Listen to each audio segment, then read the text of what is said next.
KBS 1라디오 본격 시사 토크쇼 최영일의 시사본부. 안녕하십니까. 최영일의 시사본부 시작합니다.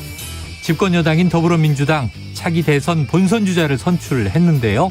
그런데 패한 측에서는 당헌 당규에 따라 결선 투표를 공식적으로 요구한다, 이런 입장이고요.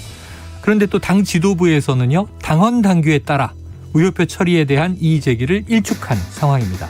자, 어느 것이 맞는 걸까요? 정치권에서도요, 여야가 때때로 상대가 헌법 정신을 위배했다면서 서로 비난하고 싸우기 일쑤입니다.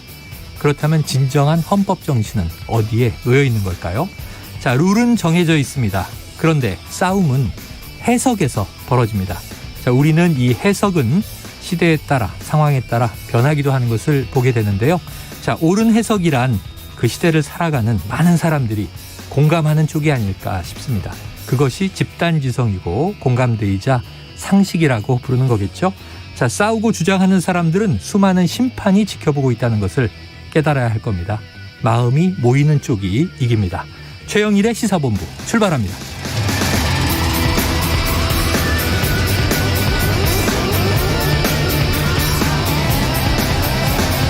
네, 1부에서는요, 오늘 핵심 뉴스를 한입에 정리해드리는 한입뉴스 코너 기다리고 있고요. 자, 2부 코너에 이름이 생겼는데요. 최평과 불사조 기자단. 조금 이제 듣던 이름이죠. 여야 출입기자 두 분과 취재 뒷이야기를 재미있게 풀어봅니다. 이어서 10분 인터뷰, 민주당 경선 결과에 이의 제기한 이낙연 캠프의 김종민 민주당 의원 연결해서 이야기 들어볼 거고요. 자, 알아두면 유익한 IT 이슈를 알려드리는 IT본부가 준비되어 있습니다. 한 입에 쏙 들어가는 뉴스와 찰떡궁합인 디저트송 신청 매일 기다리고 있습니다. 오늘 뉴스에 어울리는 노래가 있으면 문자 샵 9730으로 자유롭게 보내주시고요. 자, 청취율 조사 기간을 맞아서 특별히 오늘의 디저트송으로 선정되신 분을 포함해서 총 5분께 커피 쿠폰을 보내드리고 있습니다. 많은 참여 부탁드립니다. 짧은 문자 50원, 긴 문자 100원입니다.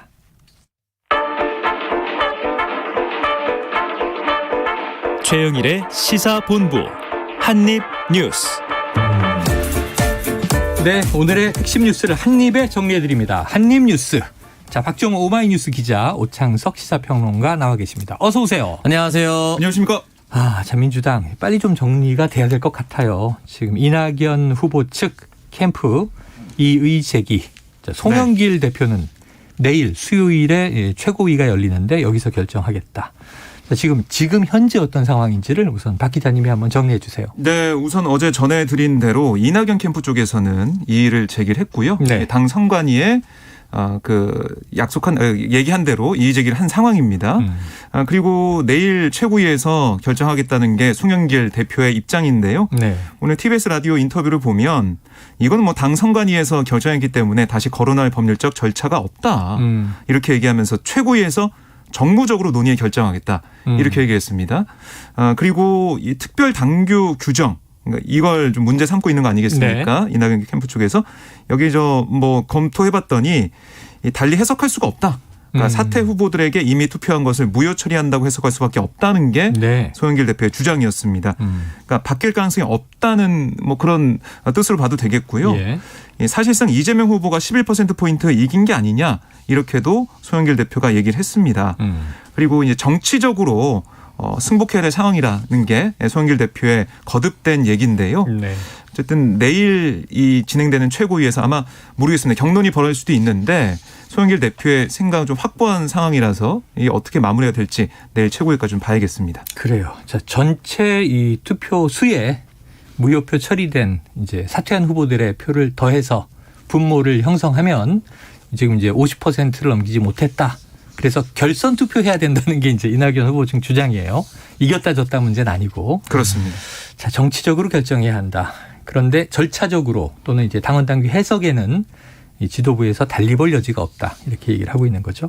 자, 지금 뭐 다른 또 이 패배한 후보들, 사퇴한 후보들 입장들도 나오고 있는데 오창석 평론가 보시기에 지금 민주당 상황 어떻게 수습돼야 하고 수습될 것 같습니까? 일단 사실 아직까지도 이 마지막 3차 슈퍼위크의 표심이 이렇게 뒤집어진 것에 대해서 여러 가지 분석이 오고 가고 있습니다만 네네.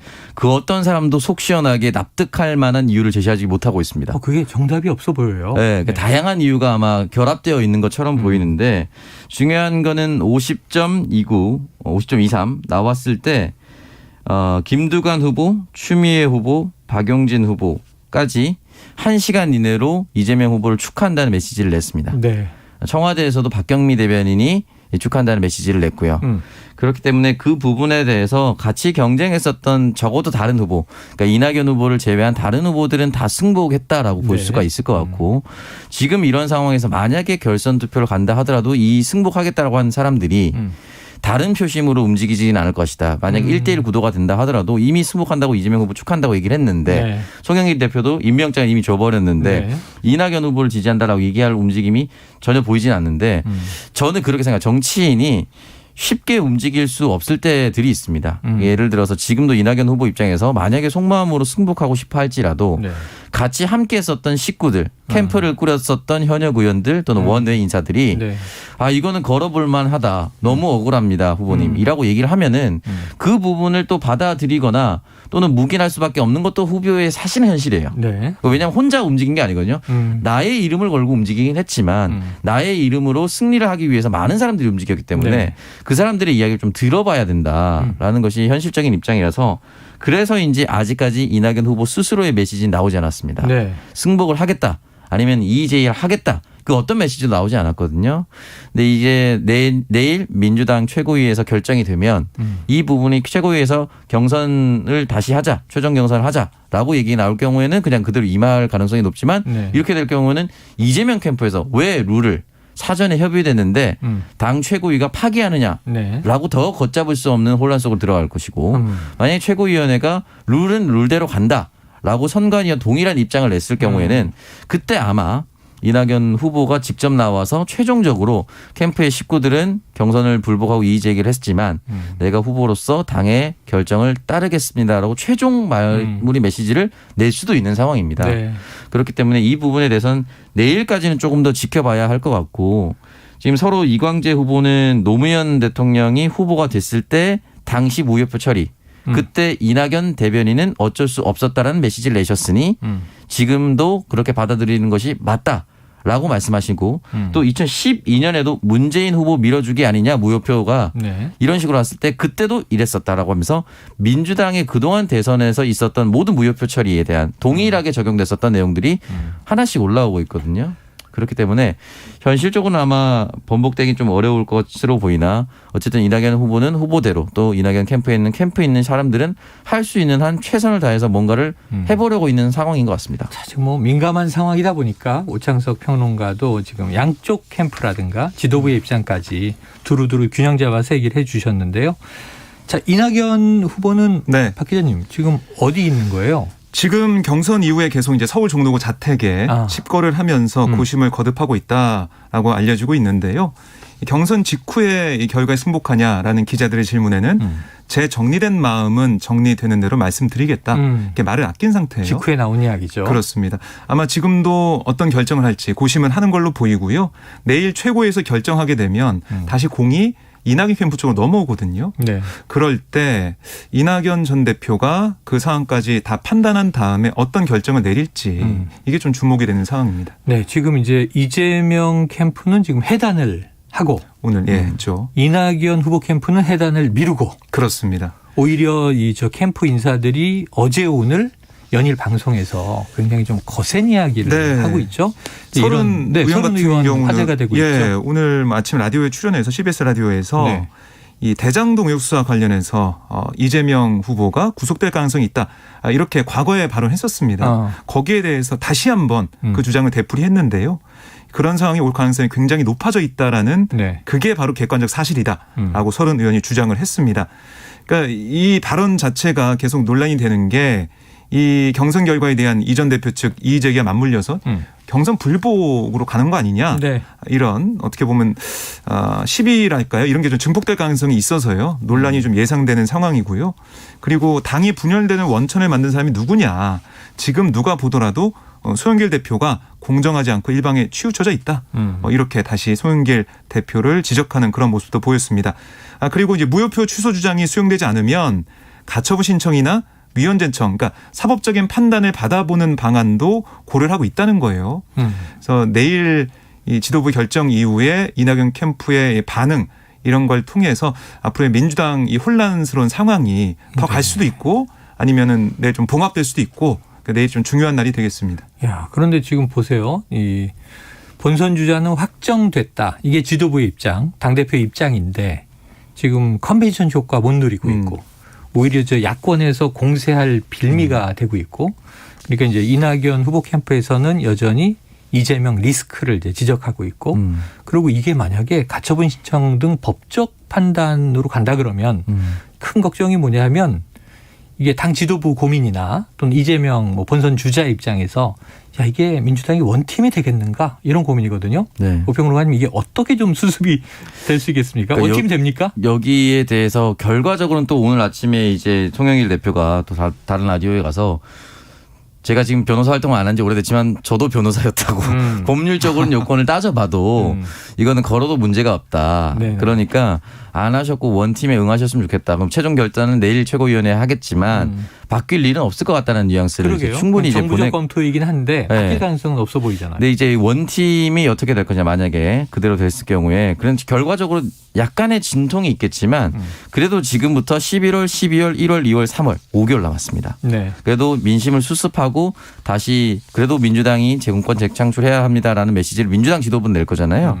5개월이면 그래도 수습할 수 있는 충분한 시간이 될 거라고 생각하고 그럼에도 불구하고 투표 포기층은 생길 수밖에 없습니다. 원래 늘 그랬어요. 늘 그랬기 때문에 이 부분에 대해서 잡을 수 없는 사람들은 정말 극소수일 것이라고 생각을 하고 대부분은 그래도 민주당을 지지했던 사람들이라면 네. 국민의힘 지지자가 아니라면 그래도 다시 수습해서 그래도 어와둥둥 민주당 후보인데 찍어야지 이 얘기를 할 수밖에 없을 거라고 생각합니다. 그래요. 자, 이게 뭐 지켜보는 국민들이 좀 이제 헷갈릴 수 있는 것은 아까 오프닝에서도 말씀드렸지만 결선 투표 해야 됩니다. 과반 안 됩니다라고 주장하는 이낙연 캠프나 혹은 이게 지금 당 지도부 이거는 과반이 넘은 거다. 단 0.01%를 넘었어도 승복해야 한다라고 얘기하는 지도부나 다 당원 당규를 근거로 네. 얘기하다 보니까 당원 당규는 하나일 텐데 왜 해석이 다르지? 국민들이 좀 헷갈리는 거거든요. 이게 뭐 당 선관위 쪽 취재를 해보면은 네. 이게 선관위에서 어떤 뭐 이 당규가 있으면 당원 당규가 있으면 네. 그걸 해석하는 건 선관위의 역할이죠. 임무라는 거예요. 책임이라는 권한이고. 거예요. 권한이고. 그래서 그걸 했다는 겁니다. 했죠, 선관위는. 네. 그래서 해서 이거는 사퇴한 후보의 표는 다 이제 무효표가 처리한다. 되는 걸로 정했고 그다음에 그 이후에도 경선이 계속 진행됐는데 지금 와서 이걸 어떻게 다시 해석하고 바꿀 수가 있느냐 이게 당 선관위의 또 입장이기도 합니다. 네, 그래요. 정리돼 있어요. 자, 그럼 이제 민주당은 계속 좀 지켜봐야 되는 상황인데 이게 길어지면 길어질수록 민주당은 깊은 고민이 될 것 같습니다. 빠른 수습이 어떻게 이루어질지 또 이낙연 후보의 네. 육성으로의 입장 한번 지켜보기로 하고요. 자, 국민의힘 드디어 이제 4명 사인 사색. 어제 10번에 지금 예정된 토론회 중에 첫 번째 토론회 포문이 열렸어요. 그렇습니다. 박 기자님 어떻게 보셨습니까? 어제 그러니까 가나다 순으로 보면 원희룡, 유승민, 윤석열, 홍준표 4명의 후보가 네. 광주에서 첫 대결을 펼쳤는데 저는 보면서 글쎄요 생각보다 좀 조용하게 흘러갔다 초반에는 탐색전이 좀 있었다라는 생각이 들고요. 1차 토론은 탐색이었다. 네, 그러니까 공세보다 자신의 이제 강점과 정책을 내세우는 모습이 먼저 보였고. 그런데 윤석열 전 총장을 향한 다른 후보들의 공세 이거는 좀 이번에도 이어졌어요. 1대 3이었나요? 그런 분위기가 좀 느껴졌는데 네. 이게 종반으로 좀 갈수록 좀 거세게 맞붙는 모습이 보였습니다. 특히 이제 유승민 전 의원이 네. 좀 세게 나오고 있다라는 느낌이 들더라고요. 그래요. 그러니까 윤석열 전 총장을 향한 공세 앞장서서 하고 있다는 느낌이 들었는데요. 이번에도 무속논란 공세를 이어갔습니다. 지난번 토론에 이어서 네. 천공스승님 유튜브. 지난번에도 뭐 아시느냐 이렇게 물어보고 했는데. 그렇습니다. 그런데 이 토론 이후에 그 영상을 보고 와라 미신이 아니다라고 윤석열 총장이 했다는 거 아니겠습니까? 네. 그래서 유승민 전 의원이 어제 토론에서 봤다고 나 그 영상 봤다 이렇게 해서 뭐라고 했냐면 아니 내 손바닥이 빨간 이유가 에너지가 나가기 때문이고 이걸로 암 환자가 나았다라는 얘기를 이 천공스승 유튜브에서 했다는 거예요. 네. 아니 이런 말을 어떻게 황당한 내용인데 이거 어떻게 봤냐 이런 질문을 하자 윤 전 총장은 아니 그런 걸 제가 믿을 거로 생각하고 말씀하시는 거냐 하고 맞받아 친 다음에 유튜브에 재밌는 게 있다고 자신의 이제 부인에게 얘기해 준 분이 있어서 보게 됐다라고 했고 뭐 천공과 만난 횟수가 몇 번 되고 좀 오래됐다 이런 얘기를 했고 뭐 부인과 같이 만났다 이렇게 문답이 오갔고요. 특히 이 유승민 전 의원이 이 주안점을 둔 게 뭐냐면 어떤 의견을 결정하고 입장을 정할 때 과연 이 천공 스승이 영향을 안 미치겠느냐 이 부분을 좀 보는 것 같아요. 어제도 그런 뉘앙스로 계속 질문을 했는데 거기에 대해서 윤 전 총장은 뭐 그런 거 없다라고 잘라 말하는 그런 모습이었는데요. 그런데도 불구하고 좀 화를 낸다고 해야 되나요? 언성을 좀 높이는 부분이 있었습니다. 네네. 그런 거 보면 안 되냐고 막 그러면서 그게 뭐가 잘못이냐고 뭐 이렇게 뭔가 좀 답답한 듯한 그런 느낌을 가지고 항의하는 그런 모습도 보였습니다. 그러니까 예를 들면 그게 뭐 중요한 국가 지도자로서의 그게 아니라 예능 보듯이 재미로 볼 수도 있는 거 아니냐? 사실 뭐 보는 게 불법은 아니죠. 그렇습니다. 자, 오평론가님은 어떻게 보셨어요? 일단은 지난주 목요일에 제가 합리적으로는 원희룡 후보가 올라가는 것이 맞으나 현실적으로 불가능할 것처럼 보였다. 그 얘기를 제가 받아서 원희룡 후보에게 물어봤어요. 원희룡 후보가 되는 것이 마땅하다고 얘기하는 사람이 있는데 올라갈까에 대해서는 의문이 있었다 그랬더니 그런 분들이 표심으로 표현된 것이다 이렇게 얘기를 하더라고요. 아마 그렇게 된 것처럼 보입니다. 현재로서는. 일단 이제 원희룡 지지 그룹으로 분류가 되셨어요. 네네.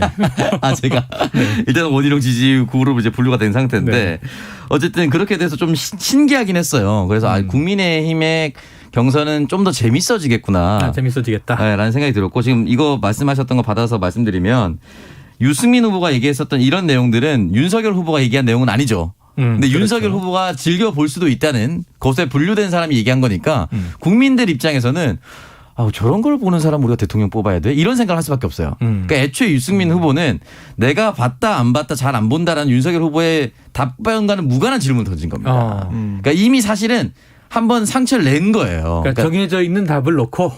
답변은 아무 상관이 없어요. 이런 이상한 이야기를 하는 사람의 영상을 보는 후보군요. 라고 얘기를 한 거예요. 근데 윤석열 후보가 처음부터 그냥 별 신경 안 쓰고 그냥 돌리다가 봤다라거나 아예 모른다라고 했으면 상관없는데 가끔 본다라고 했기 때문에 이제는 후진결을 넣을 수가 없습니다. 그러면 이제 다른 캠프에서도 이 천공수생이라는 사람의 정법 강의를 쭉 돌이켜보고 몇 개를 찾아가지고 이것도 보시죠. 저것도 보시죠 하면 이제는 안 본다, 싫어한다 이렇게 얘기를 할 수가 없습니다.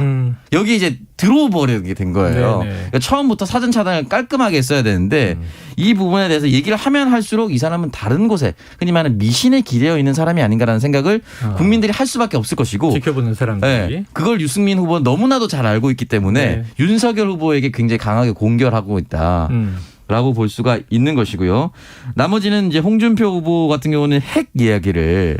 이게 제가 좀 어제 재밌었던 건 유승민 후보가 주로 정책적인 얘기를 많이 할 것으로 예상을 했는데 오히려 주술무속 얘기를 했고 홍준표 후보가 좀 이런 거 공격하지 않을까 했는데 오히려 안보 정책 얘기를 하더라고요. 네, 맞습니다. 그래서 전술핵 배치에 대해서 어떻게 생각하느냐 이런 부분에 대해서 얘기를 했는데 이 부분에 대해서는 윤석열 후보가 대답 좀 잘했다고 봅니다. 그러면은 북한의 핵을 용인하는 것과 다름없다. 그러니까 한반도 전술핵은 남한도 가지면 북한도 가진다. 미국의 방침과 연결해서 갈 수밖에 없다. 그러니까 이런 식으로 얘기를 해버렸고 오늘 공교롭게도 김정은 위원장이 나와서 우리의 주적은 전쟁이지 남한과 미국은 아니다. 그러니까 우리는 전쟁 때문에 자위를 하기 위해서 이제 뭐 어떤 국방력을 강화하고 있는 것이다. 이렇게 얘기를 한 것이지 특정 국가가 아니다라고 얘기를 선을 그어버렸어요. 그러니까 북한은 약간 탈출하고 싶어하는 거죠. 지금의 이 상황을. 긴장 국면에서. 그렇기 때문에 이제 핵 얘기는 아마 그렇게 호재로 작용하지는 않을 것 같습니다. 홍준표 후보한테. 지난번에 이제 작게 502로 물어보고 조금 여기서 이제 재미를 본 거 아닌가 하고 계속 팠을 수 있는데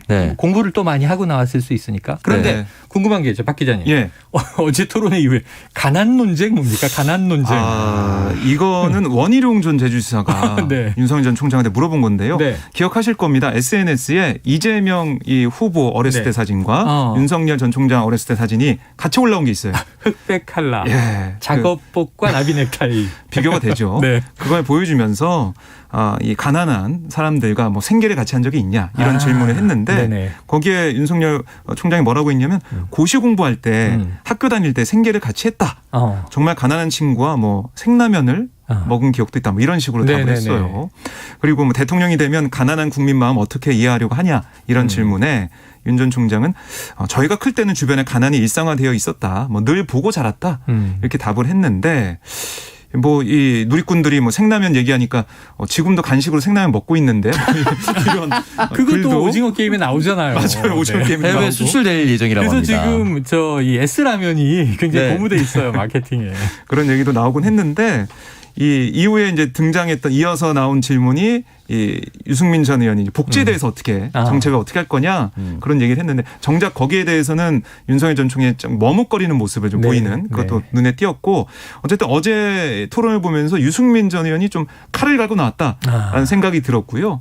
특히 요즘에 뭐 시대 정신 다음에 그 대통령 후보감에 대해서 좀 스트롱맨이 득세할 것이다. 인기를 끌 것이다. 이런 분석이 나오고 있는데 유승민 전 의원은 스트롱맨하고 좀 거리가 멀잖아요. 그렇죠. 정책통이고 뭐 꼼꼼한 그런 느낌인데 어제 스트롱맨은 유승민 전 의원이었다. 그래요. 생각이 들더라고요. 보통 이제 학자풍으로 분류가 되어 왔는데 그러니까요. 어제 스트롱맨으로 등극했다. 이 정도 정리하고 네. 자, 저희 교통정보센터에 교통정보를 좀 듣고 와서 계속 뉴스 이어갈 텐데요.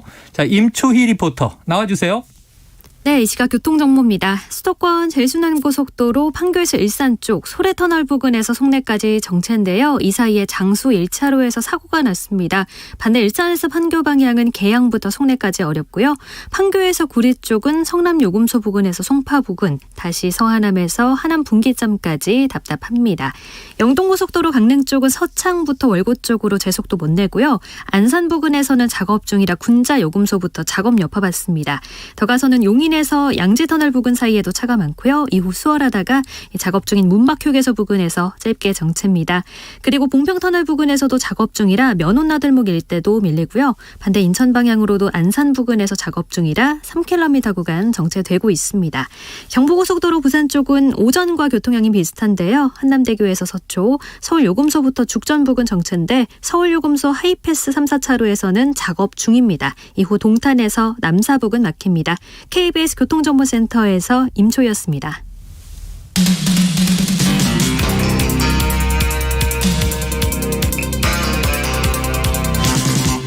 최영일의 시사본부.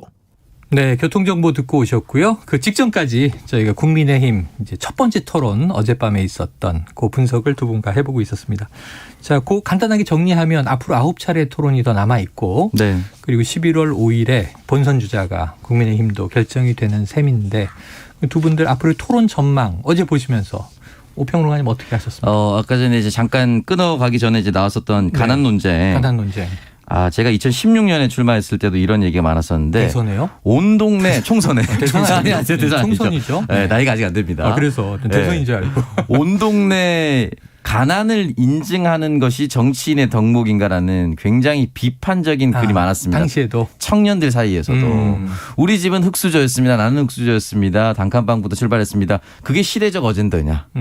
그렇게 해서 그냥 그런 분들의 마음을 이해한다는 거 알겠는데 왜 이렇게 내가 어려웠다는 것을 인증하려고 하느냐. 지금 대선 후보도 마찬가지. 결국 그 두 사람의 후보의 옷을 보고 누구는 가난했었고 누구는 좀 잘 살아 보였다. 이거 아닙니까? 근데 그거를 하는 것이 뭐 캠프 차원이나 이런 차원으로 나오는 것이 과연 옳은 것이냐. 내가 더 가난했다라는 것을 인증받는 것이 대선의 어젠다는 아니거든요. 네. 그러니까 이건 정말 오래 가지 않았으면 좋겠습니다. 앞으로 다른 후보도 무슨 생라면을 부셔 먹었다니 뭐 이런 얘기를 좀 안 했으면 네네. 좋겠어요. 그러니까 이 얘기는 지금과 전혀 맞지 않는 얘기이기 때문에 그러니까 오히려 내년에 내가 대통령이 되면 무엇을 바꿀 수 있을지를 얘기하는 것이 맞지. 나 이렇게 어렵게 컸다 얘기하는 것은 솔직히 말씀드려서 재벌 일가 정도 말고는 70년대 다 어려웠잖아요, 대한민국이. 그렇죠. 그러니까 그거는 70년대, 60년대에 다 어려웠기 때문에 그 얘기하는 건 좀 안 했으면 좋겠다.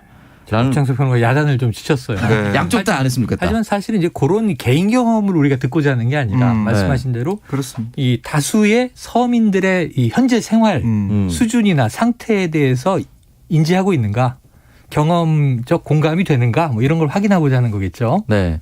그리고 이제 앞으로 이제 경선이 굉장히 치열해질 텐데. 점점 치열해지겠죠. 네, 점점 치열해질 테고 캠프 내부에서 공개할 수 없는 자체 여론조사를 하면 할수록 내가 올라가면 올라갈수록 훨씬 더 과열이 될 겁니다. 네네. 올라가 있던 후보가 좀 떨어진다는 느낌이 있으면 또 과열이 될 거고요. 지금 윤석열 후보가 호남으로 내려가서 이런 표현을 썼습니다. 민주당이 수십 년간 쓰신 표현 그대로 써야 되니까 그대로 말씀드리면 나와바리인 것처럼 아이고야. 해왔는데 해준 게 없지 않느냐. 그 표현이 나왔어요. 공식적으로. 예, 뭐 국어사전으로는 영향력이나 세력이 미치는 공간이나 영역을 속되게 이르는 말이라고 나오긴 하는데 사실은 정치인들이 거의 쓰지 않는 표현입니다. 일본어 표현 아닌가요? 예, 일본어? 외래의 표현이 맞고요. 그리고 이 부분에 대해서 금방 되치기를 받을 수가 있어요. 예를 들어서 보수 정권 때 대구 경북이 엄청나게 발전을 했느냐라는 질문에 그렇죠. 보수 대통령들 포함해서 보수 정치인들은 쉽게 답하지 못합니다. 네.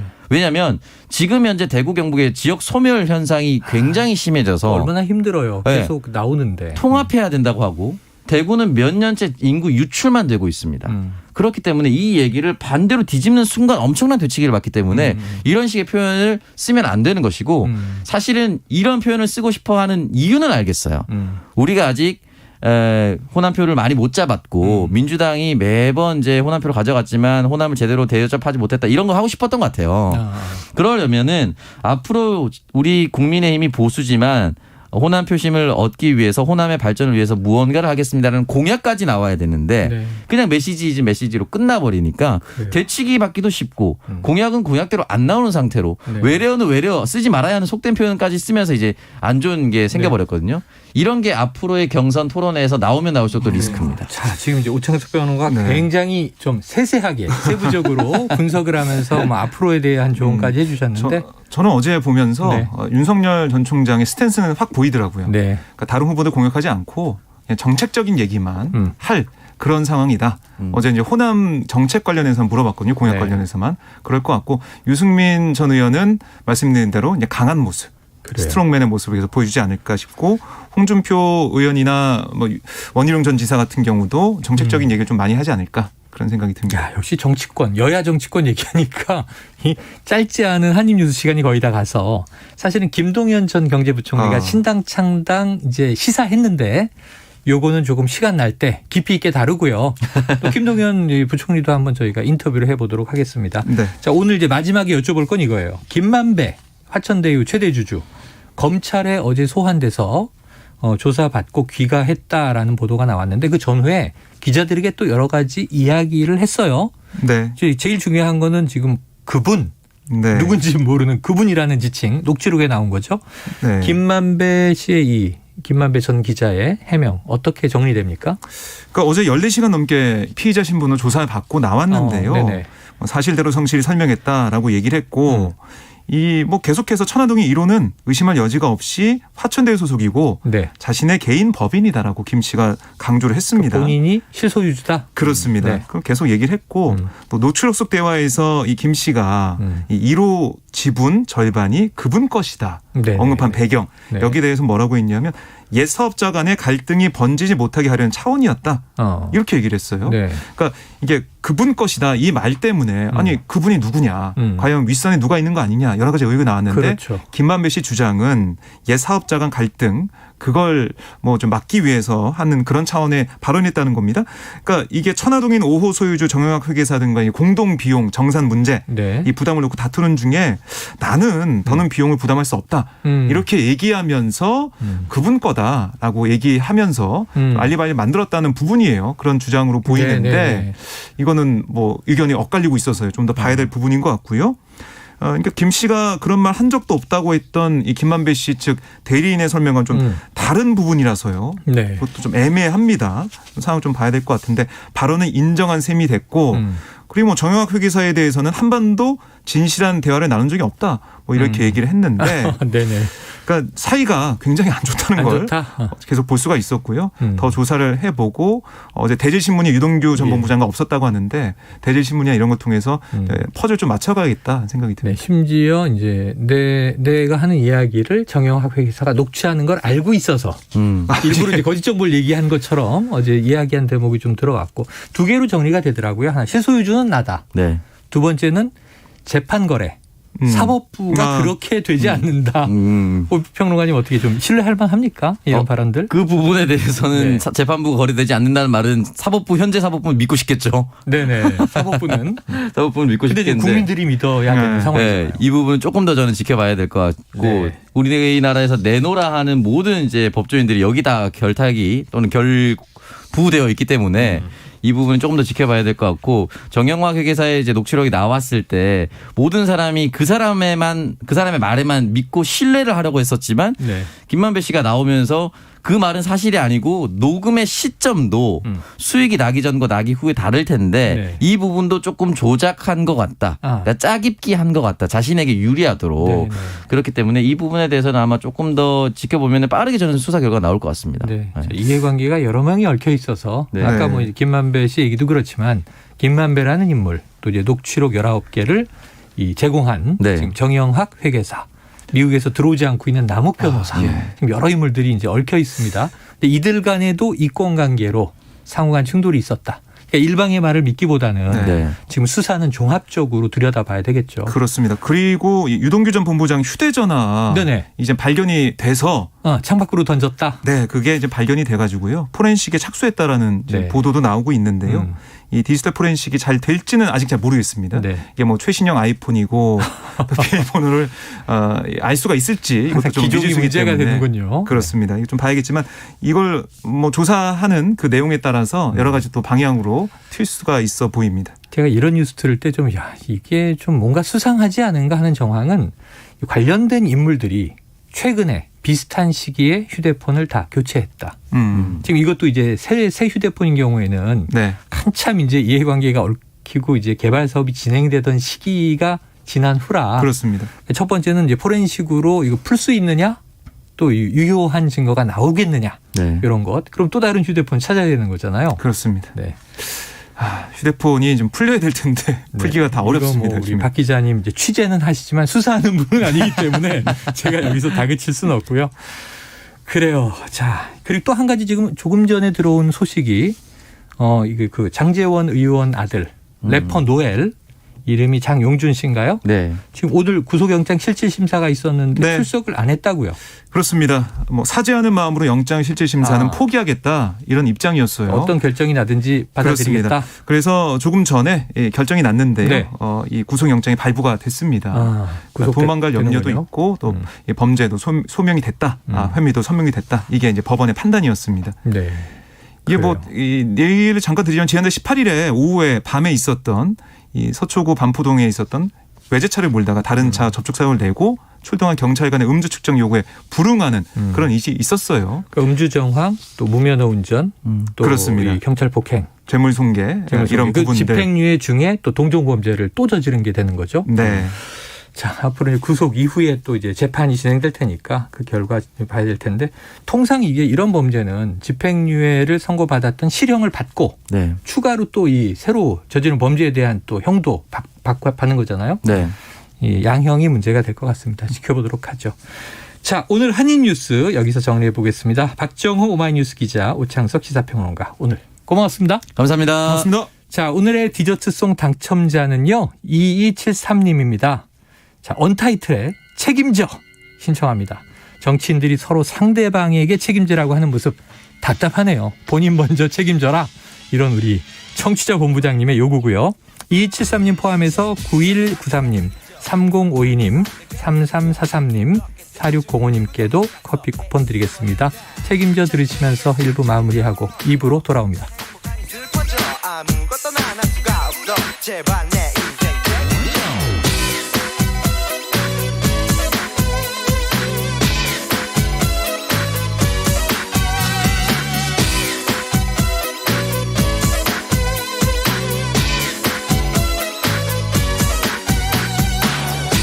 우연히 널 만났고 너를 사랑하게 됐지 하루하루 시간이 가는 줄도 몰랐었지 하지만 실증이 나니 아니면 내가 잘못했니 갑자기 날 떠나갔고 난 대인이 돼버렸어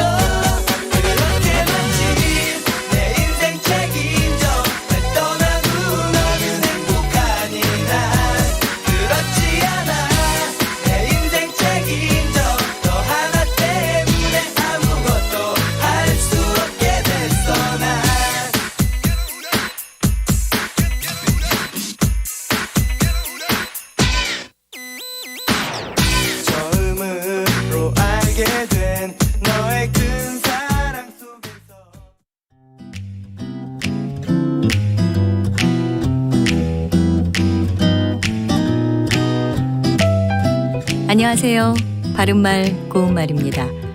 우리말 연결 어미 가운데 혼동해서 쓰기 쉬운 것으로 뭐뭐 느라고와 뭐뭐 노라고가 있습니다. 많은 경우에 노라고를 써야 할 자리에 느라고를 써서 잘못 표현하는데요. 실제로 노라고라는 연결 어미 자체를 많이 안 쓰는 경향이 있는 것 같습니다. 자, 다음에 들려드릴 예문에서 뭐뭐 느라고를 잘못 사용한 것이 어느 것인지 찾아보시기 바랍니다. 그는 어제 책을 읽느라고 밤을 새웠다. 하느라고 했는데 마음에 드실지 모르겠습니다. 뭐뭐 느라고는 앞절의 사태가 뒷절의 사태의 목적이나 원인이 됨을 나타내는 연결 어미입니다. 예를 들어서 영희는 웃음을 참느라고 딴 데를 봤다고 하면 웃음을 참기 위해서 딴 곳을 봤다는 뜻입니다. 또 동사 뒤에 붙어서 하는 일로 말미암아 어떤 결과가 왔다라는 뜻을 갖고 있기 때문에 책을 읽느라고 밤을 새웠다고 하면 밤새 책을 읽어서 잠을 전혀 못 잤다는 뜻입니다. 반면에 뭐뭐 노라고는 자기 나름대로 꽤 노력했음을 나타내는 연결 어미입니다. 그러니까 두 번째 예문은 자기 나름으로는 한다고 했는데 마음에 드실지 모르겠다는 뜻이기 때문에 바로 여기에 해당이 됩니다. 따라서 느라고가 아니고 노라고를 써서 하노라고 했는데가 맞는 표현입니다. 뭐뭐 느라고와 뭐뭐 노라고 비슷한 것 같지만 뜻이 다른 표현이니까요. 정확하게 구별해서 사용해야겠습니다. 바른말 고운말 아나운서 변희영이었습니다.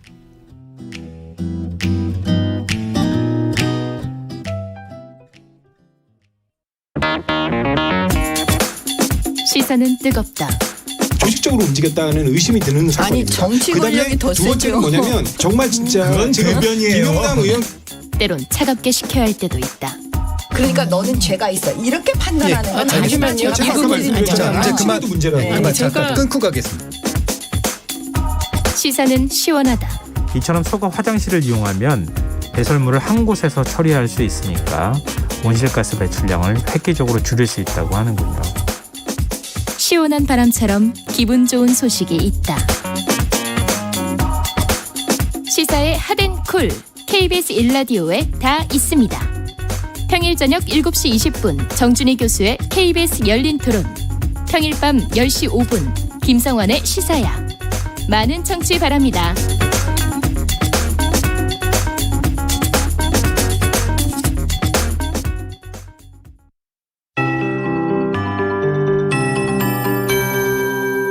KBS 58분 날씨. 전라남도 거문도 초도에 강풍주의보가 내려져 있습니다. 다른 대부분 지역도 바람이 다소 불고 있고요. 오늘 흐린 가운데 기압골의 영향으로 남부지방을 중심으로 비가 내리겠습니다. 비의 양은 충청 이남 지역으로 5에서 30mm 정도로 많지는 않겠습니다. 강원 남부 지역도 역시 5에서 10mm 정도의 비가 예상되고 제주도는 내일 오전까지 비가 지속되기 때문에 10에서 60mm가량 오겠습니다. 수도권은 빗방울만 좀 떨어지겠습니다. 중추의 계절감이 절정인데 날씨는 줄곧 흐립니다. 그런 가운데 선선한데 아침에는 15도 이하로 쌀쌀하겠고 낮 기온은 내일부터 점차 올라서 내일은 25도 안팎으로 모레까지 기온이 유지되면서 일교차가 크게 벌어지겠습니다.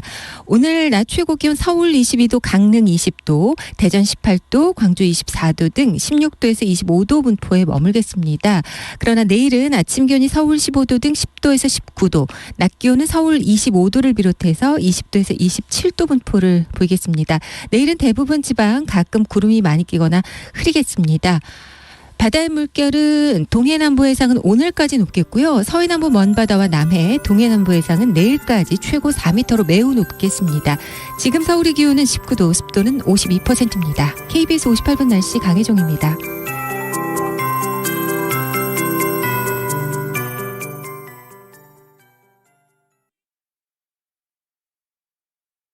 정성을 다하는 국민의 방송 KBS가 한시를 알려드립니다. AM 711kHz, FM 97.3MHz, KBS 1라디오입니다. HLKA.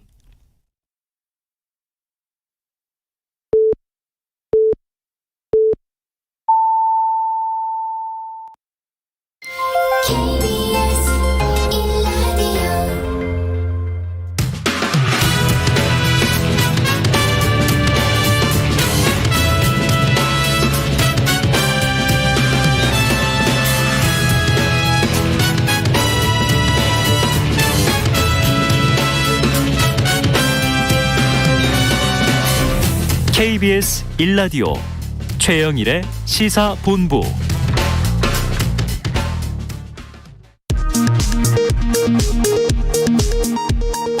정보센터 뉴스입니다. 윤호중 원내대표는 오늘 오전 국정감사 대책회의에서 고발사주 의혹과 관련해 국민의힘이 침묵하며 이른바 침대 정치를 하고 있다며 2단계 검찰개혁 입법에 조속히 착수하겠다고 밝혔습니다.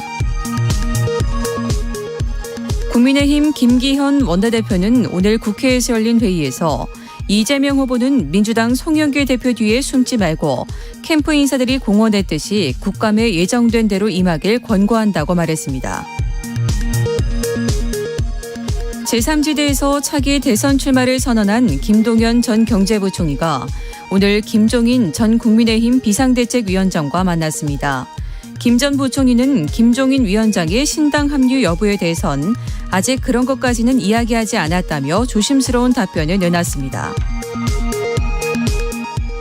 서울경찰청은 오늘 기자간담회를 열고 고발사주 의혹 제보자인 조성은 씨가 윤석열 전 검찰총장과 국민의힘 김웅 의원을 명예훼손 등의 혐의로 고소한 사건을 넘겨받아 수사에 착수했다고 밝혔습니다.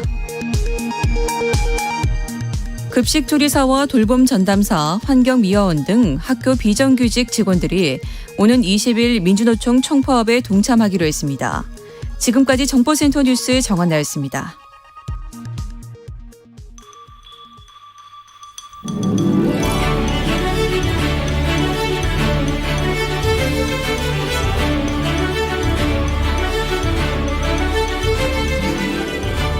네, 오늘부터 새롭게 선보이는 코너입니다. 여야 정당 출입 기자들에게 취재 뒷이야기를 듣는 코너인데요.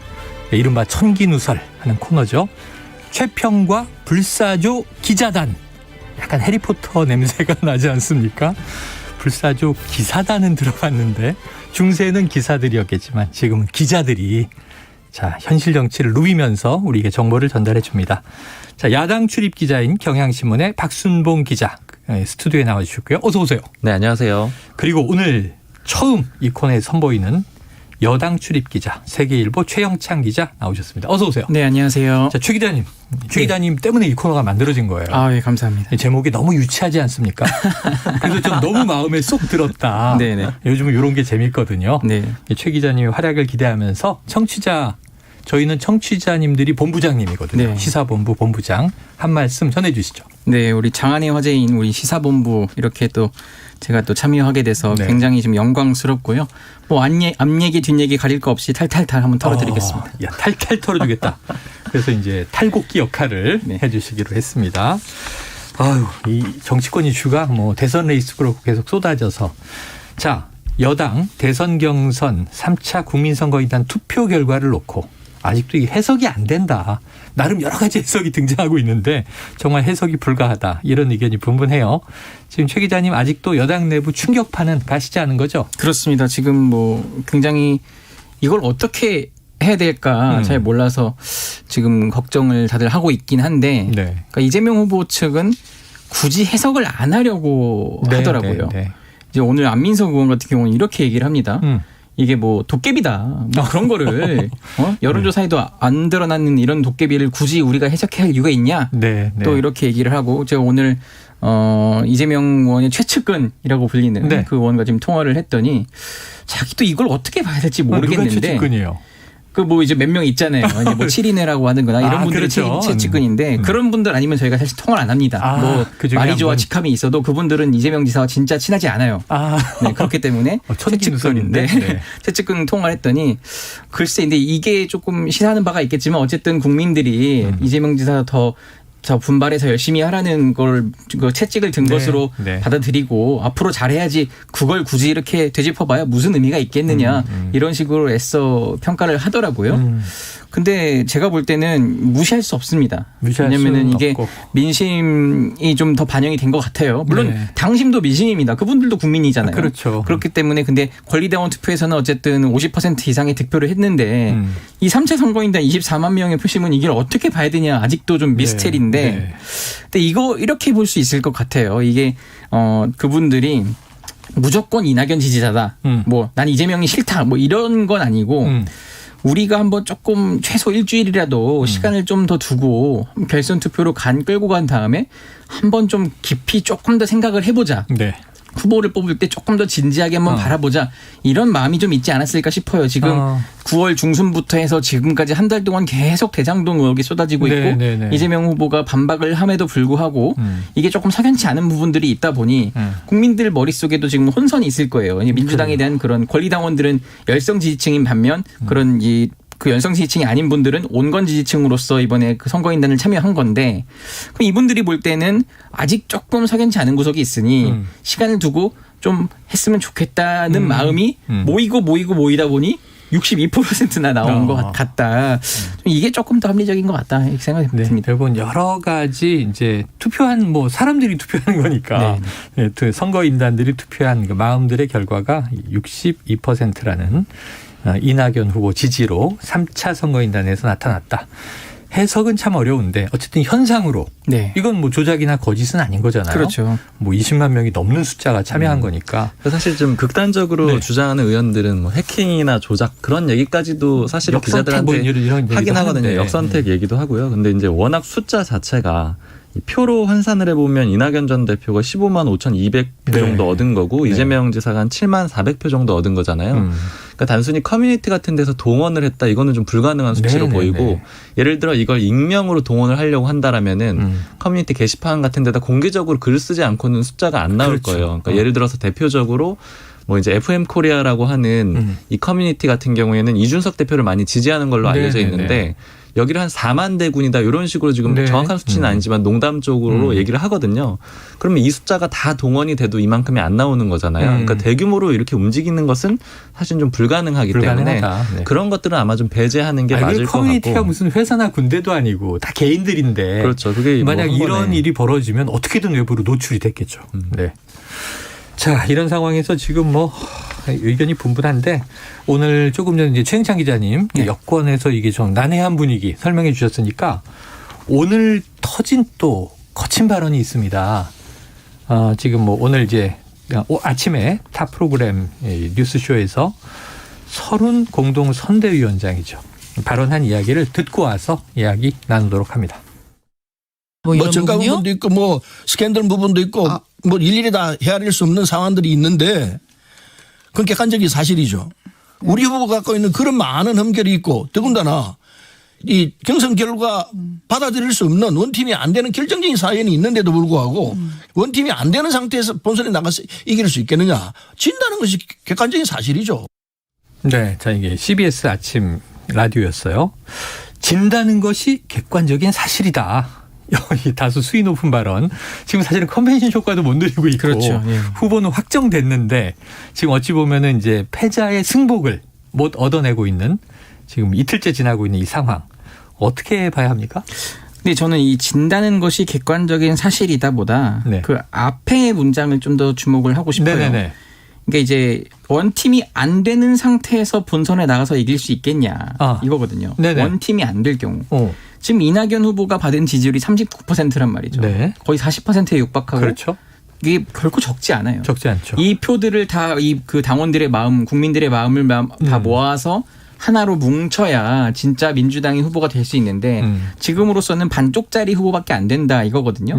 이 원팀이 안 됐을 경우에 이게 굉장히 조금 본선에서 어렵거든요. 그러니까 제가 이제 스포츠를 좀 비유를 하는데 객관적 전력상 좀 우위에 있는 팀도 이상하게 질 때가 있어요. 있습니다. 그게 왜 그러냐 또 내부 취재를 깊이 해보면은 안에 꼭 분란이 있어요. 코칭 스태프와 선수단의 갈등, 선수단끼리의 갈등 이런 것들이 있거든요.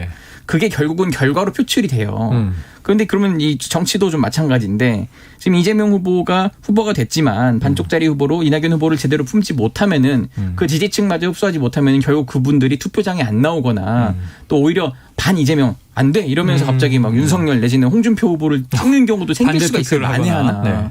근데 그런 것 때문에 지금 어쨌든 이 원팀이 안 되면은 질 수밖에 없지 않냐. 원팀이 안 되면 진다. 이 전제가 깔려 있기 때문에 너무 뒤에 것보다는 좀 앞에 이런 그 상황을 잘 보면서 같이 좀 판단을 합시다. 이런 얘기입니다. 두 분 다 여야 출입으로 갈려 있긴 하지만 정치권 분위기를 너무 잘 아는 기자분들이니까 그 원팀이 지금 아직 안 되고 있고 못 되고 있다면 지금 이게 이재명 후보가 품어야 되는 것이냐, 이낙연 후보가 승복하는 게 우선이냐. 지금 이 꼬여 있잖아요. 근데 이 이낙연 후보를 설득하려면, 이 캠프를 설득하려면 결선 투표를 받아야 된다. 민주당이나 이재명 이 후보 쪽이. 그럼 이게 큰일 지금 난리가 나는 상황 아닙니까? 어떻게 보세요? 해법이 어디 있습니까?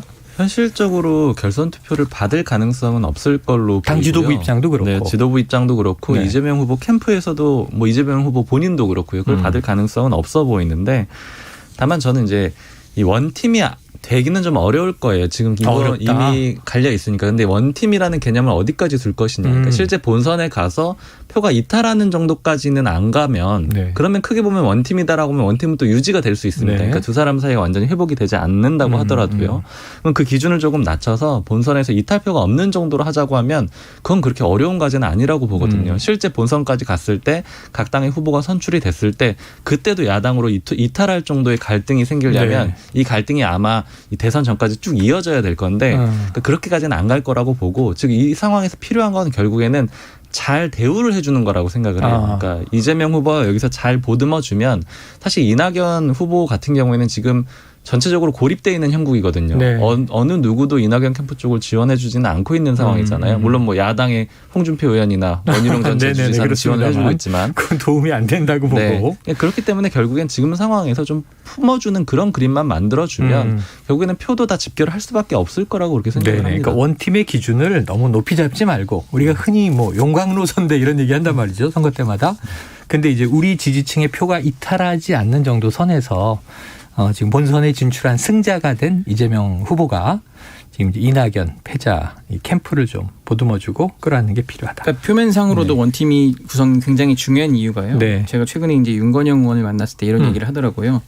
2012년 대선 때 박근혜 당시 후보와 민주당 이제 문재인 후보가 강대강으로 붙었잖아요. 그때도 박빙승부였죠. 네. 근데 이제 민주당이 당시 선대위가 세 개로 나눠졌다는 거예요. 그때 담쟁이 캠프라고 불렀는데 시민 캠프, 미래 캠프. 근데 이게 이유가 하나로 원팀이 안 됐기 때문에 결국 선대위를 쪼개서 이렇게 할 수밖에 없었다.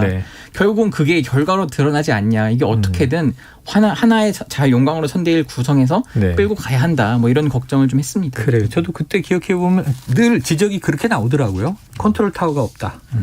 따로 움직인다. 각자 선거운동하고 있다. 이래서는 이제 힘이 들라는 거죠. 자, 이재명 캠프 말을 아끼고 있고요. 공은 지도부로 넘어갔습니다. 자, 송영길 대표도 오늘 아침에 TBS 김어준의 뉴스공장에 나와서 이제 한 이야기가 있는데 듣고 와서 당 지도부 입장도 분석해 보죠. 서울까지 포함해서 전국의 권리당원이 전남, 광주 0.23%만을 빼고는 다 50%를 넘게 이재명 후보가 이겼습니다. 그러니까 이것은 정치적으로도 승복해야 될 상황이다 이렇게 생각합니다. 실제로 이낙연 후보님께서 아직 입장을 공식 발표는 안 하고 있지 않습니까? 아무래도 지지자들의 마음을 달래기 위한 그런 과정이라고 보여집니다. 네, 지금 뭐 본선 주자 확정됐다고 송영길 대표는 이미 선언했고, 그 다음에 이제 저 증서도 나갔다는 거 아닙니까? 이런 상황인데 지금 이낙연 캠프는 오늘 이재명 후보 캠프는 해단, 이낙연 후보 캠프는 지금 해단을 미루고 있어요. 내일 아침에 최고위가 열리면 어떤 결정 나오게 될까요?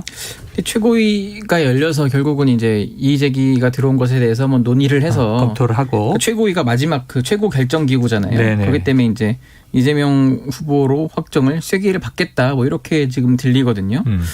근데 그렇게 한다 한들 이제 그래서 지금 오늘 이제 이낙연 캠프 쪽 취재를 좀 해보니까 말은 아껴요 일단. 그러면 그 내일 결정하겠다고 하는데 송영길 대표가 만약에 그냥 이재명 후보로 확정을 시켜버리면 어떻게 할 거냐 해서 그러면은 그럼 그건 일단 좀 봅시다. 내일 한번 상황을 봅시다. 계속 이런 식으로 말을 아끼거든요. 공식 발표가 나온 다음으로. 네, 근데 어젯밤 같은 채널에 그 김성환의 시사회라고 제가 어제 퇴근길에 한번 들었는데 거기 신경민 전 의원이 나와서 이런 말을 하는 거예요.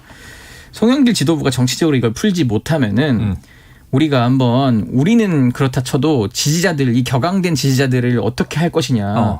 그 가처분 신청이나 법적으로 가는 거를 네. 우리가 안 한다고 해도 그 당원 모임, 지지자 모임이 들고 가서 이걸 하면은 그건 법적 절차를 밟을 수밖에 없다. 그런 상황까지 꼭 가야겠냐 이런 식으로 약간 압박을 하더라고요. 이야, 여야끼리 고발을 하거나 네. 소송을 내도 정치로 못 풀고 법정까지 가야 하느냐 이런 비판하는데 같은 당내에서. 그러니까 지금 자, 박 기자님. 지금 뭐 이제 국민의힘도 지금 제1야당이고 거대 야당이에요. 거기도 리더십이 있고 당내에 분란이 있으면 결국 이준석 대표가 나서게 되지 않습니까? 그렇죠. 그럼 지금 여당, 이 더불어민주당의 송영길 대표의 리더십 혹시 어떻게 평가하세요?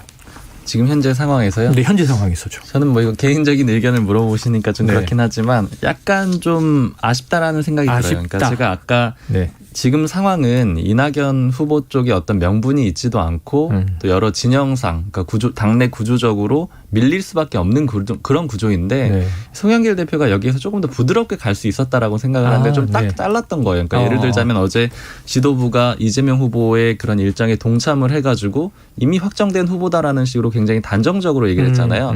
물론 그렇게 생각을 할 수 있고 이미 그렇게 된 것이 맞긴 하지만 네. 조금 더 부드럽게 이렇게 포용을 하는 그림으로 부드럽게 좀 갈 수도 있었지 않을까. 그러니까 그런 부분은 조금 아쉬운 것 같습니다. 그리고 특히 이 그간에 뭐 이심송심 이런 비판도 있었잖아요. 네네. 그러니까 이럴 때 오히려 약간 이낙연 후보를 치켜 세워주면서 그래도 뭐 원칙은 어쩔 수 없지 않겠느냐 이런 정도만 좀 끌고 갔으면은 좀 더 완화되지 않았을까 이렇게 생각이 듭니다. 그게 참 아쉬운 부분이긴 네네. 한데 송영길 대표가 왜 그렇게 무자르듯이 너무 세게 저렇게 해야 되냐. 저런 이의제기도 한번 얘기를 청취한 다음에 좀 심사숙고 끝에 결론을 내리는 것처럼 보여도 괜찮을 텐데 싶은데 좀 생각을 해봤어요. 지금 근데 홍영표 당시 이제 전당대회 때 경쟁을 했던 홍영표 의원이 지금 어제 나서가지고 기자회견까지 굉장히 강하게 했잖아요.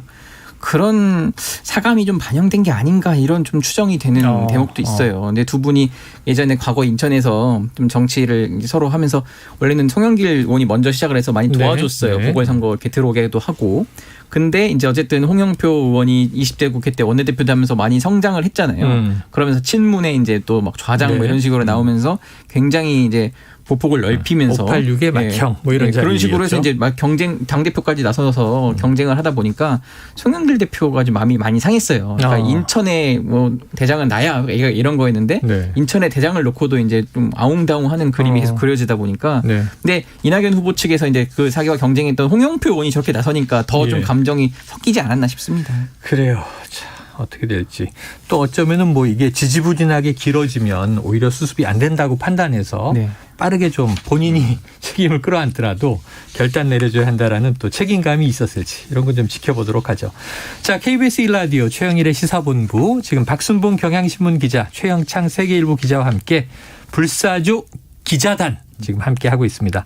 오늘 여당 뉴스가 많아서 야당 출발 시점이 조금 늦었지만 국민의힘으로 가봅니다. 자, 어제 첫 번째 10차례 토론회 중 첫 번째 토론회 문이 열렸어요. 관련한 이야기를 오디오로 듣고 이야기 나누겠습니다. 이재명을 압도할 후보들이라 그러면서 그리고 호남에 오면서 이재명 공약도 안 읽고 오십니까? 제가 뭐 보기는 했는데 지금 기억은 하지를 못하겠습니다. 그거 보고 익히는데 하루가 안 걸립니다. 정법이라는 사람이 이런 말을 해요. 내 손바닥이 빨간 이유가 손바닥에서 에너지가 나가기 때문이고 칼 같은 이성과 증거와 이런 합리화 이런 거에 대해서 업무 알겠습니다. 결정을 한 사람인데 검찰총장을 그만두실 때도 이 사람이 조언을 했습니까? 아닙니다. 검찰총장 관두라고 한 사람은 수백 명이고 이재명, 윤석열 의혹 지금 수사에서 진실을 밝히지 않으면 이명박, MB 5골 난다. 무슨 그런 말씀을 하십니까? 네, 지금 이야기를 뭐 발췌해서 들으셨습니다만 어젯밤에 상당히 살벌한 또 굉장히 치열한 분위기의 토론으로 시작됐는데요. 오늘 아침에 보니까 갑자기 화기애애해졌다 이런 기사들이 있어서 아니 어젯밤과 오늘 아침 무슨 차이가 있었는지 윤석열 후보가 어제 토론회를 거론하면서 원희룡 후보를 칭찬까지 했어요. 무슨 일입니까? 그러니까 오늘 그림이 상당히 재미있는데 이제 표면적으로 보면 1부 리그를 지금 4강 진출자라고 보고 그다음에 이제 탈락한 4명의 후보들을 2부 리그다 이렇게 보면은 지금 표면적으로 드러난 건 2부 리그의 인수합병이 아주 두드러져요. 그러니까 예를 들자면은 안상수 전 인천시장 그러니까 지금 2차 경선 때 떨어지는 후보죠. 홍준표 의원 캠프로 오늘 합류했습니다. 상대본부장으로 들어갔고요. 그리고 윤석열 전 총장하고 홍준표 의원 측이 최재형 전 감사원장을 이렇게 지금 러브콜을 보내면서 데려오기 위해서 노력을 하고 있고요. 근데 이제 이게 표면적으로 드러난 2부 리그의 인수합병 움직임인데 이건 어느 정도 예상이 됐던 거죠. 왜냐하면 탈락을 했기 때문에 이제 다른 후보들과 같이 해야 되니까요. 근데 이제 그보다 더 재밌는 게 바로 이제 일부 리그도 약간 합종 연행이랄까요? 이런 것의 전조 움직임이 조금 보이기 시작을 하는 거예요. 그러니까 말씀하신 대로 윤석열 전 총장이 오늘 오전에 페이스북에다 글을 썼는데 원희룡 전 지사를 너무 많이 칭찬을 합니다. 그러니까 제목 자체도 원희룡 후보는 어떻게 대장동 일타 강사가 되었을까 이런 글을 올렸고 거기다가 심지어 자신의 페이스북인데 원희룡 전 지사 유튜브 영상 링크도 올려줍니다. 그러니까 구독자 수가 늘어나겠죠. 뭐 그렇게 올려주고 그리고 이런 표현들을 써요. 재치 있고 쉽게 설명을 했다. 솔직히 원희룡의 능력이 부럽다. 원희룡 후보의 미래가 기대된다. 이렇게 극찬을 합니다. 이게 뭐 어떻게 된 거냐. 윤석열 전 총장 쪽에 좀 물어봤어요. 이유가 뭐냐 그랬더니 뭐 두 가지 정도 의미가 있다라고 얘기를 하는데 일단 첫 번째는 이제 원희룡 전 지사가 좀 도와줬으면 좋겠다. 지금 유승민과 홍준표 후보가 너무 자신을 물어뜯고 있는데 맹공하고 있죠. 그 와중에 원희룡 전 지사는 지금 포지션 자체를 대장동 일타 강사라고 해서 대여 공격에만 주력을 하고 있거든요. 이재명 후보만 공격을 하고 있어요. 이재명 저격수다 이렇게 얘기하더라고요. 그러니까 좀 자신만이라도 좀 연합 전선을 구축했으면 좋겠다 이런 속내가 좀 있는 거고요. 또 하나는 이거 우회적으로 유승민 전 의원 공격을 한 거다. 그러니까 이재명 지사에 대해서 저렇게 잘 우리 후보가 공격을 하고 있는데 왜 유승민 전 의원은 내부에 이렇게 공격을 하느냐 이런 걸 우회적으로 드러낸 거다 이렇게 얘기를 하고요. 근데 이제 단순히 지금 윤석열 전 총장이 원희룡 전 지사에게 러브콜 보낸 게 끝이 아니고 다른 그림들도 재밌습니다. 어떻게 되냐면 유승민 전 의원 같은 경우에는 CBS 라디오에 나와가지고 다른 주자들에 대해서 평가를 하는데 윤석열 전 총장에 대해서는 비판 일색이에요. 그러니까 윤석열 전 총장의 처가 리스크, 본인 리스크, 또 무속 논란 다시 한번 지적을 하고요.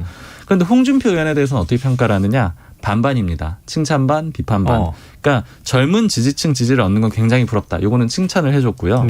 근데 그럼에도 공약 보면 오락가락한다, 막말도 흠이다 이렇게 지적을 해요. 그러니까 칭찬 반, 이 비판 반이 섞여 있다라고 볼 수가 있고 원희룡 전 제주지사에 대해서는 굉장히 긍정평가를 합니다. 개혁 합리적 보수를 주장했던 사람으로서 거기에 동감하는 후보가 한 명이라도 있어서 좋다. 또 이재명 후보 효과적으로 공격하는 것도 상당히 좋게 본다. 즉 요약을 해보면 제일 비판적으로 한 건 윤석열. 반반 정도로 한 건 홍준표. 칭찬해 준 거는 원희룡 전 제주지사가 되는 거죠. 그러니까 역시 일종의 원희룡 쟁탈전 분위기라고도 하나 볼 수가 있는 게 기본적으로 사실상 그 득표율이 공개가 되진 않았지만 4위 주자인 것으로 알려져 있잖아요. 원희룡 전 제주지사가. 의외로 또 올라왔다 이런 평가도 받았죠.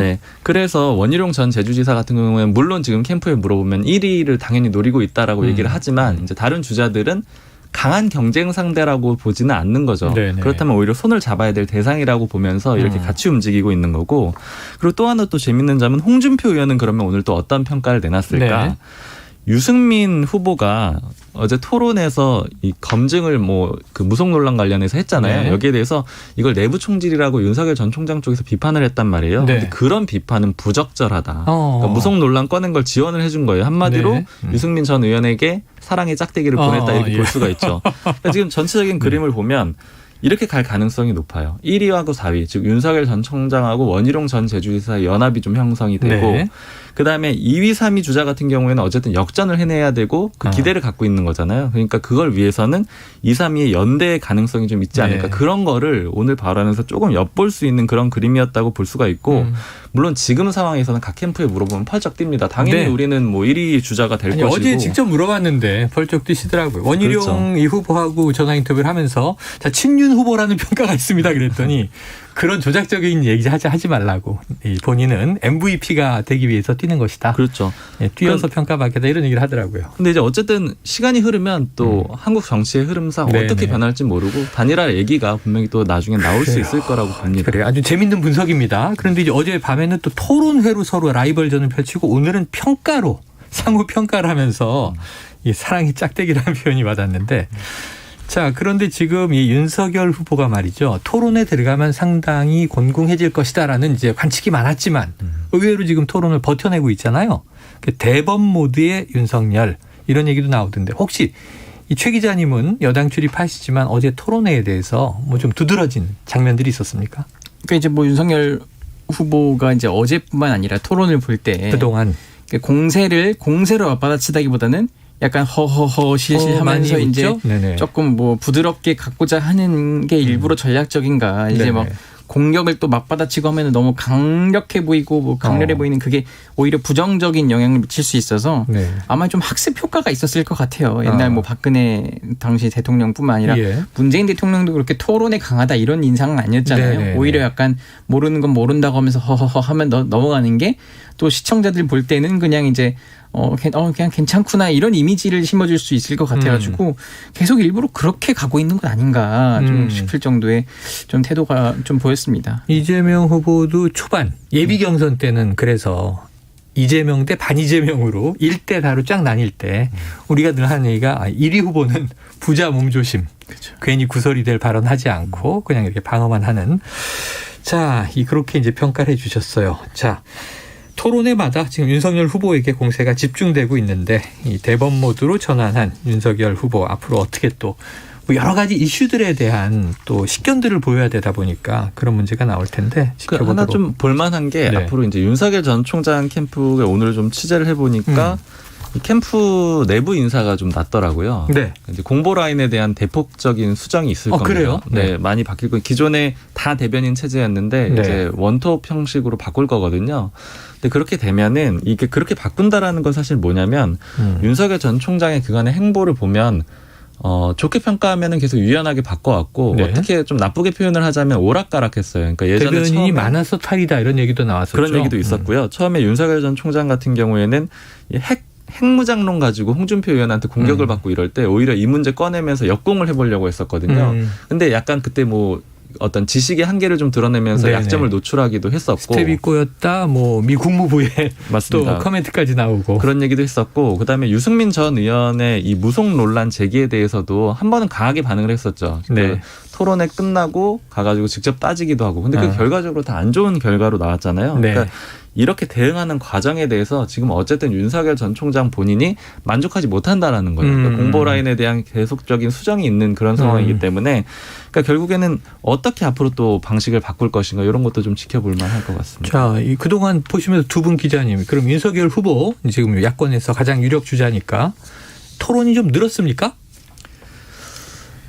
저는 사실은 윤석열 전 총장이 말을 좀 잘한다라고 생각을 했었거든요. 그게 이제 토론회를 하기 이전부터 옛날에 뭐 그 청문회를 한다라든가 아니면 국회 무대에 섰을 때 말을 잘하는 편이었었는데 그거에 비해서는 토론회에서 좀 잘 보여주지 못한 것 같고 오히려 평소엔 잘한다고 생각했는데 토론회에서는 기량을 다 발휘 못하는 것 같다. 네, 그리고 토론회가 거듭될수록 다만 이제 조금 더 흥분을 하지 않는 그런 모습은 보여주고 있는 것 같아요. 차분해지고 있다. 네, 그러니까 어제도 무속 논란이 나왔을 때 그 전까지 다른 이슈에 대해서는 다 흥분한 게 없었고요. 어제 그 대목에서 좀 이제 무속 논란이 나왔을 때 언성이 높아졌죠. 목소리도 좀 커지긴 했는데 그런 것들은 일단 기술이 좀 늘어가는 측면으로 볼 수 있을 것 같아요. 최 기자님 보시기에 기자적 입장에서는 좀 아쉬워요.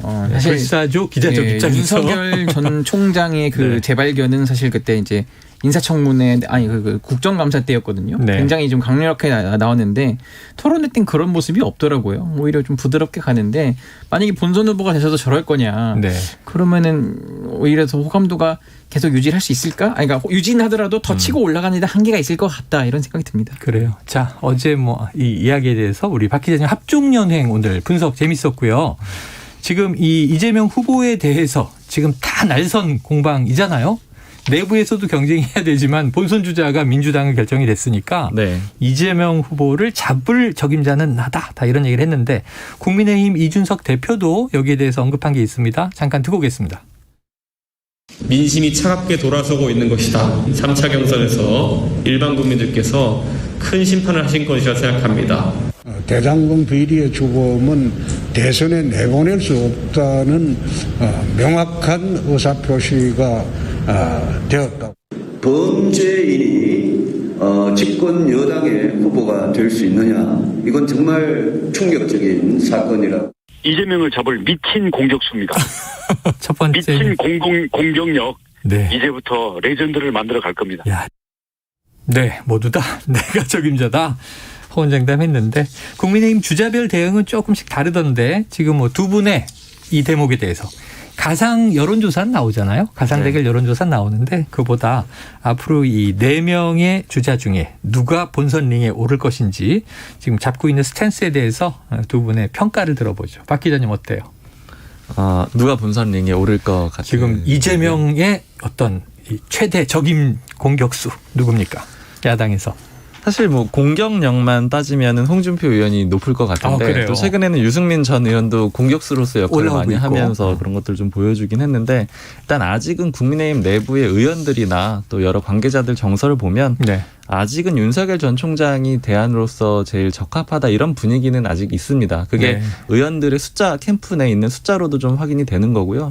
그런 부분들은 아마 이제 홍준표 의원이 얼마나 캠프의 세를 불려가느냐 또 지지율을 높여가느냐 이런 거에 따라서 달라질 수는 있을 것 같고요. 네, 여당 관점에서는 유불리 어떻게 보고 있습니까?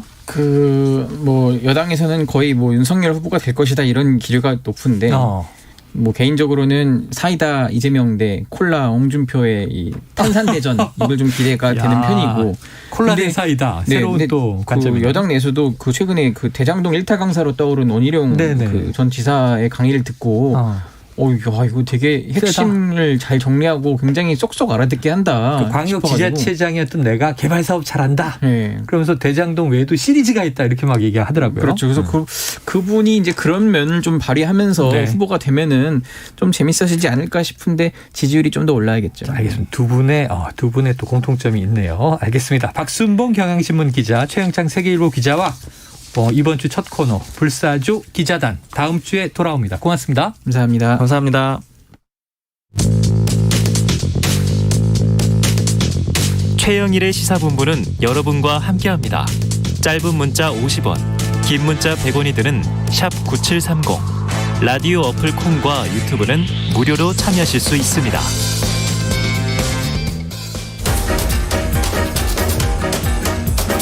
최영일의 시사본부 10분 인터뷰.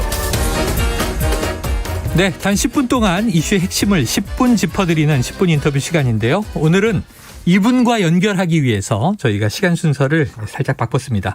민주당 이낙연 캠프가 대선 경선 결과에 공식적으로 이의 신청을 했고요. 결선 투표를 주장하고 있습니다.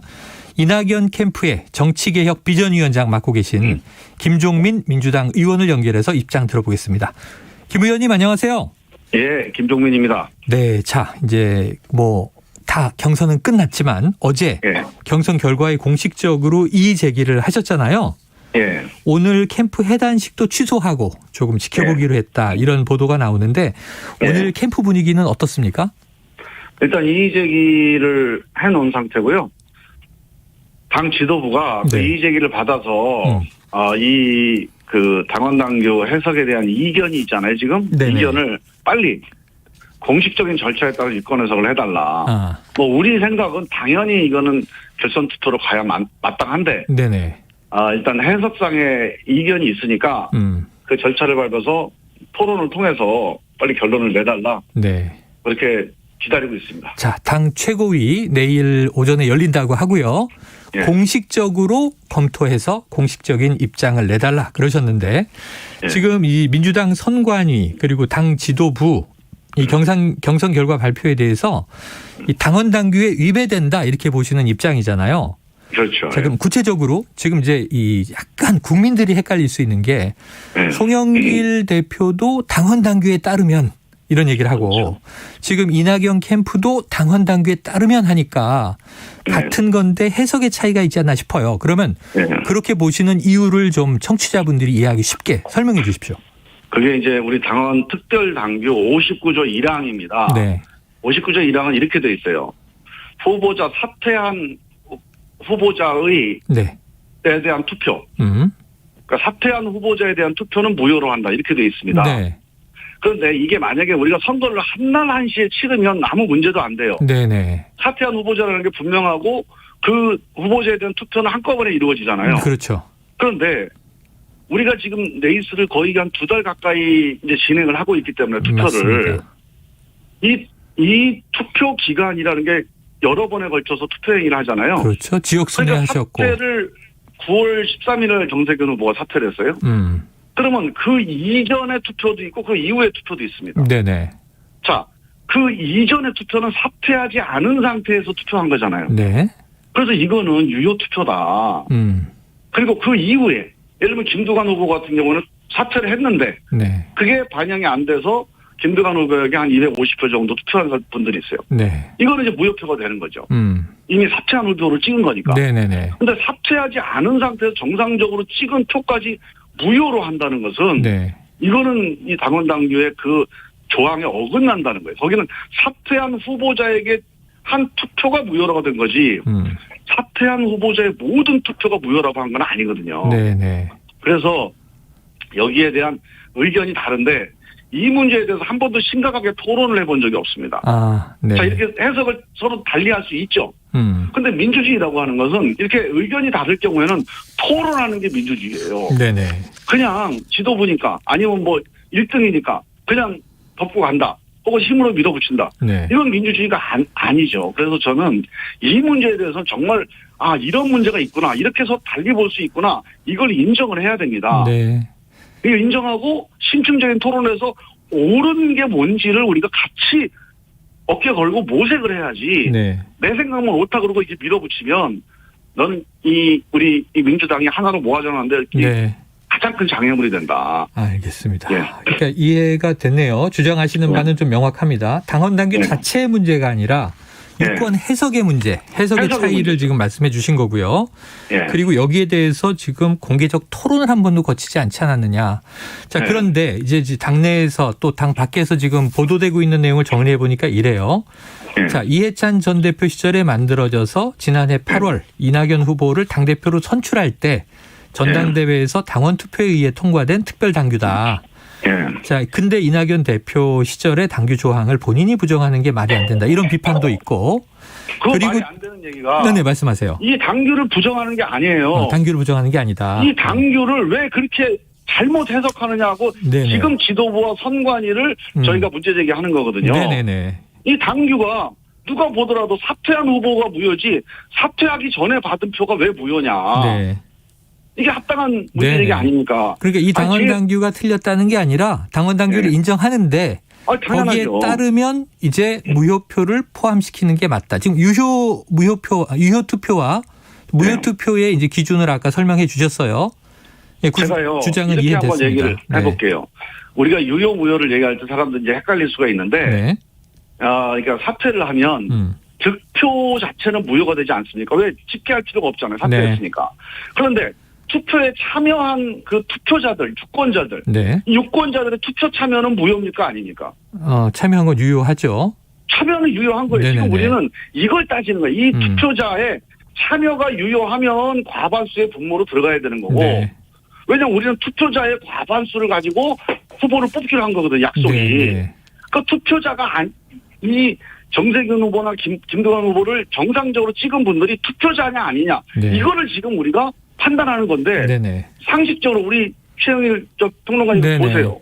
이분들이 투표자입니까 아닙니까? 투표자죠. 투표자예요. 그러니까 아까 말씀하신 바는 이해가 됐어요. 그러니까 이제 후보가 사퇴하기 전에 살아서 경선에 참여하고 있을 때 제가 유권자로 투표를 했는데 그 투표 행위 자체는 유효한 것이다. 그걸 다시 무효로 돌리자. 득표, 정세균 후보가 받은 득표 또는 이 유권자들이 누구를 선택한 선택 이거를 무효로 해서 발표 안 하는 거는 그거는 일리가 있죠. 하지만 너 투표도 안 한 사람이야. 이렇게 지금 기록을 한다는 거예요. 우리 그런데 당원당. 이제 후보자가 사퇴해서 이제 어찌 보면 경선 이 레이스에서 사라졌을 때 그가 받았던 표를 가지고 사라지는 거냐. 후보는 사라졌지만 표는 전체 투표자 수에 포함되어 있어야 되는 거냐. 지금 이 해석인 것 같아요. 이게 왜 그러냐면 우리 당만이 아니고 우리 공직선거 전체에 걸쳐서 당연히 누군가를 선택했는데 무효가 된 사람도 투표자에는 기록이 됩니다. 투표자로 인정을 해요.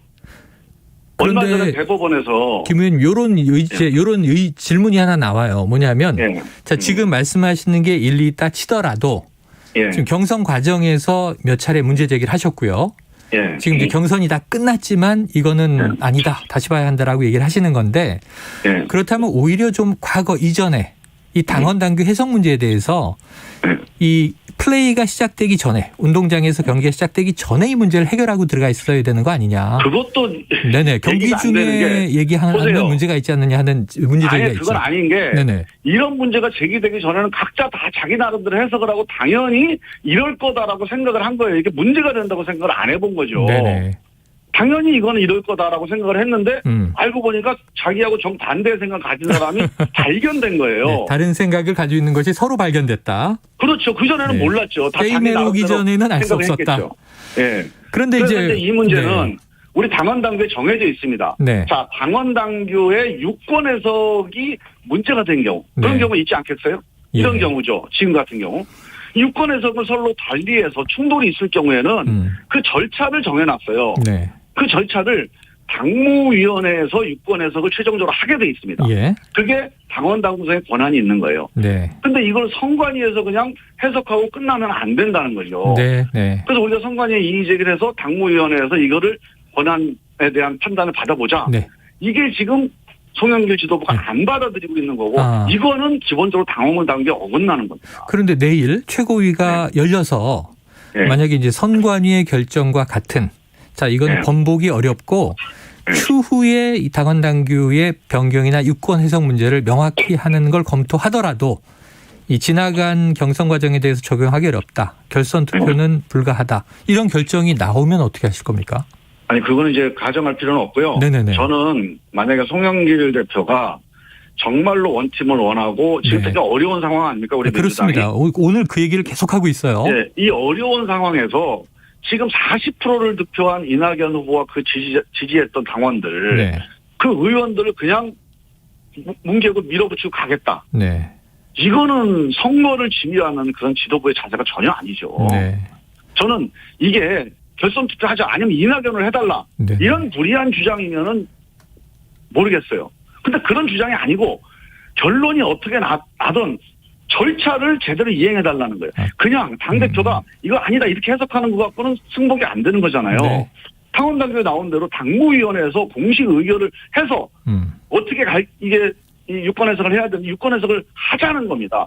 그 토론을 2시간, 3시간 하면 그 과정에서 합리적인 판단이 나오면 신뢰할 수 있지 않겠습니까? 네. 자, 그럼 이 제기를 하셨는데 내일 최고위에서 당무위원회가 이 처리해야 되는 지금 말씀하신 검토 과정을 최고위에 위임한 것으로 전제하고 내일 결정이 나오는 것 같거든요. 예. 왜냐하면 아니요, 내일 그거는 모르죠. 모른다. 당무위원회가 열릴 수도 있다. 하시고, 예. 네. 당무위원회를 열자고 저희는 계속 주장하고 있는 것이고, 네네네. 이거는 이렇게 돼 있습니다. 이제 당무위원회에서 최고위원회 위임하고 최고위원회는 대표한테 위임을 해놨어요 지금. 네네네네. 근데 이 위임이라는 건 왜 합니까? 예. 선거 과정에서 바쁘니까.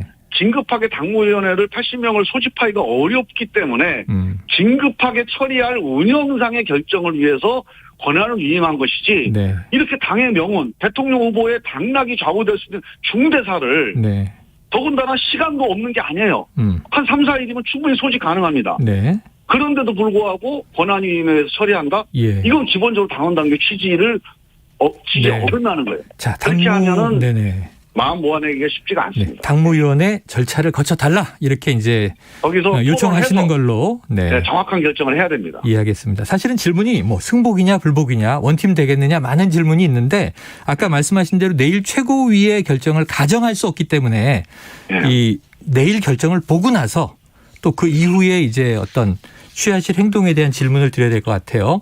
시간 때문에 의원님 오늘 저 질문 여기까지 드리겠습니다. 고맙습니다. 예, 감사합니다. 예, 지금까지 이낙연 캠프의 정치개혁 비전위원장 맡고 계신 김종민 민주당 의원과 이야기 나눴습니다.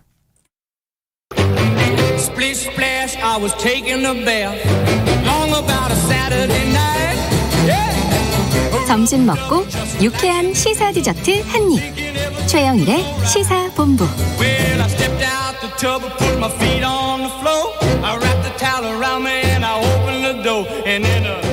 네, 시사본부 매일 이 시간 의견 보내주시는 청취자분들께 편의점 상품권 보내드리고 있습니다. 편의점 상품권 편상. 자, 문자 많이 보내주시고요. 짧은 문자 50원, 긴 문자 100원. 자, 샵 9730으로 보내주시면 됩니다. 화요일엔 IT본부가 준비되어 있는데요. 자, 꿀 발라놓은 목소리로 알아두면 유익한 IT 이슈를 쏙쏙 분석 소개해 주시는 김덕진 한국인사이트 연구소 부소장 나오셨습니다. 어서 오세요. 네, 안녕하세요. 반갑습니다. 김덕진입니다. 어우, 목소리가 일부러 너무 좋아요. 좀 더 깔아봤습니다. 좀 정확하게 하려고. 네. 자, 연휴 기간 동안에 IT 분야에 흥미로운 투자가 일어났다. 이 토스가 타다를 전격 인수했다. 이 내용을 한번 좀 알기 쉽게 정리해 주세요. 네, 일단은 토스라고 우리가 보통 부르고 있지만 이 회사 원래 이름은 비바 리퍼블리카라는 회사고요. 또 타다라고 우리가 잘 알고 있지만 이 타다는 운영하는 회사 이름은 VCNC라는 회사입니다. 네네네. 그리고 또 한 가지 알아낼 게 소카라고 하는 회사가 소카는 있어요. 유명하죠. 네, 일단 단기 임대하는 거죠, 차량을. 네, 이 얘기를 드린 이유가 원래 이 VCNC 그러니까 타다가 소카가 지분을 100% 갖고 있던 회사입니다. 네, 그러니까 정확하게 말하면 소카의 약간 자회사 느낌이었어요. 네네. 그랬는데 이 지분을 이번에 이제 말씀드렸던 토스가 이제 그냥 편의상 토스라고 얘기할게요. 네. 토스가 타다의 지분 60%를 소카에서 인수를 한 겁니다. 네, 그래서 이제 타다가 신주를 발행하고 토스가 이걸 인수하는 방식이라고 보시면 될 것 같은데 인수를 하더라도 일단은 타다 자체는 독립법인으로 유지를 시킨다고 해요. 그래서 어떠한 움직임은 그대로 있는데 지금까지는 말씀드렸던 것처럼 의사결정을 할 때 지분 100% 갖고 있는 소카가 많이 앞에 섰다고 치면 이제는 60%를 갖게 된 토스가 어떻게 보면은 먼저 의사결정을 하는 대주주다. 네, 대주주라고 보시면 될 것 같고요. 그렇게 해서 이제 10월까지 주식 인수 계약 마무리하고 올해 말에 이제 좀 새로 리뉴얼해서 타다 서비스 하겠다라고 지금 나오고 있는 상황이라고 보시면 될 것 같습니다. 네. 그런데 지금 이제 쉽게 이해해서 여러 가지 회사 이름이 중간에 개입돼 있지만 소카가 보유하고 있던 타다 서비스를 이제는 토스가 60% 인수해서 주인이 됐다. 그렇죠. 최주인이 됐다. 이렇게 정리하고. 그런데 문제는 이게 지금 논의할 의미가 있나 하는 게 타다를 저도 좀 이용해 봤어요. 차량도 크고 그렇죠. 카니발에 좋더라고요. 그런데 문제는 이게 타다 금지법이 나온 이후에 택시 기사분들이 엄청나게 반대했었지 않습니까? 그렇죠. 이거 이 법적으로 문제다. 자, 서비스가 지금 막혀 있어서 타다가 보이지 않습니다. 그런데 지금 사업을 하고 있습니까? 하고 있습니다. 아, 그래요? 네. 근데 아주 옛날하고 좀 다른 형태로 작게 하고 있습니다. 일반 택시하고 경쟁하지 않고. 자세히 보신 분들은요. 요즘에 서울에 있는 택시들이 옛날하고 다르게 바깥에 무슨 이렇게 랩핑이 돼 있는 걸 보셨을 거예요. 소속이. 네. 뭐 그런 것도 있고. 그렇죠. 그 중에 하나로. 마카 뭐 이런 거. 네. 그 중에 하나로 타다도 조그만하게 하고 있어요. 네. 그래서 이런 가맹 택시라고 하는데 그 사업을 하나 하고 있고요. 그럼 기성에 있던 택시를 인수하는 방식으로 영업을 한 건가요? 네, 그러니까 가맹 택시라는 게 어떻게 보면은 두 가지 타입이 있는데 아예 회사를 인수할 수도 있지만 일종의 라이선스 계약을 맺는다라고 보시면 될 것 같아요. 그래서 어떤 A라고 하는 택시 회사가 우리는 이 앱을 활용해서 하겠다라고 계약을 맺으면 이제 그러한 이제 가맹 그러니까 우리가 프랜차이즈처럼 가맹을 하는 방식이라고 보시면 될 것 같고요. 지금 그렇게 이제 옛날에 비해서는 좀 작긴 하지만 조금 운영은 하고 있고 실은 이제 말씀해주신 것처럼 이 회사가 살아나기 위해서 여러 가지 시도들을 했었어요. 그래서 한때 이제 그 대리기사 서비스도 시작을 했었는데 이것도 10개월 만에 이제 서비스를 좀 폐쇄를 했고요. 여러 가지 좀 승부는 하고 있던 상황이었는데 안타깝지만 2020년에 매출 59억에 순손실 112억이었고 그다음에 이제 어떻게 보면 이제 2019년보다도 계속 좀 손실이 많이 나고 있던 상태였다라고도 설명드릴 수 있을 것 같습니다. 그리고 사실은 기사 포함한 렌터카로 영업을 하는 것으로 허가가 났는데 일반 택시와 경쟁을 하는 게 위법하다라고 하는 이제 타다 금지법이 나왔던 거고 지금도 이제 일종의 이제 택시 면허, 택시 조합과 제휴하거나 인수하는 방식으로 일부 영업은 하고 있었는데 자, 이제 지분이 넘어갔다는 거예요. 기존의 타다 지분을 가지고 있는 소카. 이 소카도 차량 공유 서비스를 하는 곳이고 저는 좀 제가 보유할 수 없는 차량을 단기로 하루 반나절 이용할 수 있는 재미에 간혹 시도를 해보는데 이 차량 공유 서비스와 차량 호출 서비스가 연계되면 시너지가 날 것 같아요. 타다를 판매한 이유가 있을 텐데 어떻게 보십니까? 두 가지로 해석할 수 있을 것 같은데요. 첫 번째는 타다 같은 차량 공유 서비스가 단기적으로 돈 벌기 힘들구나라는 걸 좀 하나 얘기해 줄 수 있을 것 같고요. 경험을 한 거죠. 그동안. 두 번째는 소카 자체도 지금 살아남아야 되는 이 두 가지가 있습니다. 첫 번째 이제 왜 지금 차량 호출 서비스가 쉽지 않냐. 이제 우리 평론가님 말씀 주신 것처럼 타다 금지법이라고 이름이 있었지만 이게 개정 여객자동차법이라는 게 2020년 3월에 나왔어요. 그리고 나서 원래 얘기했던 게 타다 같은 게 오히려 많아질 거다라는 얘기를 했거든요. 네네. 그게 뭐였냐면 이제 아까 우리가 이제 기존 방식이 아니라 라이선스, 그러니까 택시랑 상관없이 네네. 국토부의 허가를 받아서 일종의 기여금을 내면 택시와 상관없이 너희한테도 별도의 그 권한을 줄게. 그럼 그만큼 운영할 수 있어. 라는 걸 원래 그때 같이 하겠다라고 얘기를 했거든요. 네네. 근데 그리고 나서 지금 1년 반이 넘었는데 여전히 이 플랫폼 운송 사업 허가가 하나도 나오지가 않았어요. 그래요. 네, 심지어 신청한 곳도 3곳밖에 없었습니다. 많아질 거라고 기대하였으나. 네, 왜냐하면 신청하더라도 이게 잘 될까? 지금까지 있었던 타다 네네네네. 이슈도 있었고, 뭐 그리고 이제 과연 그 규모의 경제 나올 만큼 라이선스 줄까? 뭐 이런 얘기들 때문에 신청도 안 했는데 신청한 데들도 아직 통과가 안 되고 있거든요. 그러니까 이제 이런 타다 같은 지금 같은 라이선스 방식으로는 좀 운영하기 어렵겠구나라고 하는 이제 첫 번째 게 있었고, 네. 두 번째는 이 소카 자체가 지금 타다 때문에 손해 아닌 손해를 봤었던 거예요. 왜냐하면 네네. 내년에 지금 IPO 기업 공개를 소카가 준비하고 있거든요. 소카가 이재용 회장이죠. 네네네. 처음에 다음 설립자인. 예. 근데 그렇게 있었던 소카 같은 경우가 지금 이제 최고 매출을 작년에 이제 기록을 했었거든요. 2,500억 이상. 네. 근데 이 타다의 적자 등이 반영이 되면서 순손실이 났었던 상황입니다. 네. 이제 그러다 보니까는 어떻게 보면은 본사라고 할 수 있는 소카 역시도 지금까지 있었던 여러 가지 것들을 살아남기 위해서 움직여야 되는 뭐 이러한 형태라고 보시면 될 것 같고요. 말씀하셨지만은 이제 소카 같은 경우는 박재욱 대표, 그러니까 타다를 이끌어온 박재욱 대표가 소카 대표로 있고, 이제 이재용 그 회장 같은 경우 뒤쪽에 이제 약간 있는 뭐 이렇게 좀 설명드릴 수 있을 것 같아요. VCNC도 중간에 있었고. 예. 그래서 어쨌든 이런 식으로 본인들 이제 소카에 더 집중하기 위해서 어떻게 보면은 타다를 팔았다라고 설명하는 게 좀 쉬울 것 같네요. 자, 소카 차량 공유 서비스, 일명 우리가 카쉐어링. 네. 이 사업은 잘 확장되고 있었는데 네. 타다는 또 초기 투자도 많이 했던 것 같고 네. 이 부분이 적자 사업이라 결국은 매각할 수밖에 없는 상황 이해가 됩니다. 네. 자, 타다 대신에 뭐 어떤 이 플랫폼 운송 사업이 나올까 기대하고 있는데 지금 생각만큼 네. 불붙지 않고 있다는 또 이제 좀 안타까운 진단도 해주셨어요. 자, 그럼 이제 사들인 토스. 네. 자, 지금 타사에서 적자 사업으로 힘들어하는 사업을 그렇죠. 60% 지분을 돈 주고 인수한 거잖아요. 그렇죠. 그럼 토스 입장에서는 이것을 소카보다는 더 키울 수 있다는 확신이 있어야 되는데, 네. 자, 금융회사가 갑자기 타다를 인수했다는 것, 뭐 사업 다각하는 건가 이런 정도 생각이 들지만 네. 이유와 의미가 있어야 되잖아요. 네, 그렇죠. 뭡니까? 동남아에 그랩이라고 하는 회사 알고 계세요? 몰라요. 동남아시아를 아주 휩쓸고 있는 회사입니다. 그래요? 네, 이 회사는 어떤 회사냐면 처음에는 차량 공유하던 회사거든요. 비슷하게. 네네. 우리로 치면 카카오 택시 같은 거 하던데요. 그랬는데 뭐 우버나 이런 건 있잖아요. 네, 근데 이제 동남아에 사람들이 생각보다 신용카드나 통장이 없었어요. 네. 그래서 이 서비스를 기반으로 금융을 시작을 했습니다. 차량 공유 서비스로 시작을 했는데 네. 금융업이 더해졌다. 그렇죠. 네. 그래서 예를 들면 배달을 할 때 배달 결제 같은 경우도 금융을 한다거나 아니면 이런 택시 서비스를 할 때 택시 운전기사분들이 예를 네네. 들면은 어떤 대출이나 이런 거에서 본인의 어떤 그 근무 이런 것들을 입증하기가 어렵잖아요. 네네. 근데 앱이 데이터를 가지고 있잖아요. 그렇죠. 그러니까 그 데이터를 기반으로 매출 기반으로 대출을 해준다거나 이런 식으로 여러 가지 서비스로 그 동남아 쪽에서는 이른바 슈퍼 앱, 그러니까 하나의 앱으로 다 모든 걸 한다. 슈퍼 앱 뭐 이렇게 불리고 있는데요. 네네네. 이제 어떻게 보면은 타다는 이제 이번에 있었던 이제 토스는 반대로 생각을 한 거죠. 그러니까는 그랩이 교통으로 시작해서 핀테크를 붙여서 아주 커진 것처럼 네. 우리는 금융으로 시작해서 이러한 모빌리티 교통이 붙으면 전체적인 것들을 할 수 있겠구나라고 하는 그림을 그리는 거예요.